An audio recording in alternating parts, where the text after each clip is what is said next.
Lahat ng tao ay adik, huwag ka nang magkaila. May kanya-kanyang tama, may kanya-kanyang hila. Hindi lang sa kemikal, hindi lang sa tableta. Tumingin ka sa salamin, doon mo makikita.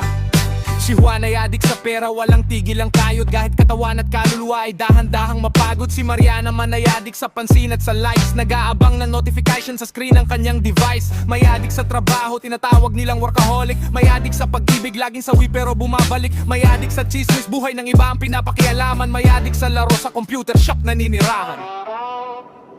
Lahat ng tao ay adik, huwag ka nang magkaila.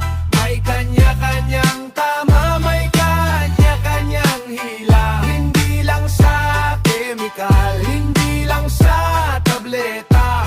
Tumingin ka sa salamin, doon mo makikita.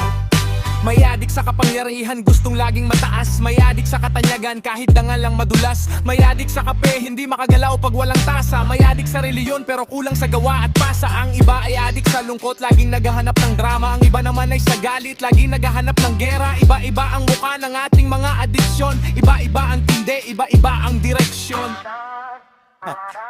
Ang pagiging adik ay hindi lang nasa usok o baso. Ito ay ang bagay na umaagaw sa iyong pagkatao. Kapag hindi mo kaya na ito, ay bitawan iyan ang iyong amo. Ikaw ang alipin sa kandungan. Lahat ng tao ay adik, huwag ka nang magkaila. May kanya-kanyang tama, may kanya-kanyang hila. Hindi lang sa kemikal, hindi lang sa tableta.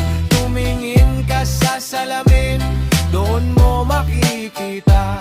Kaya bago ka pumuna ng dumi ng ibang tao, tignan mo muna ang sarili mong mga sinto-sinto. Lahat tayo ay adik sa magkakaibang paraan. Sana lang ay sa mabuti tayo tuluyang mahumalingan. Lahat tayo may tama.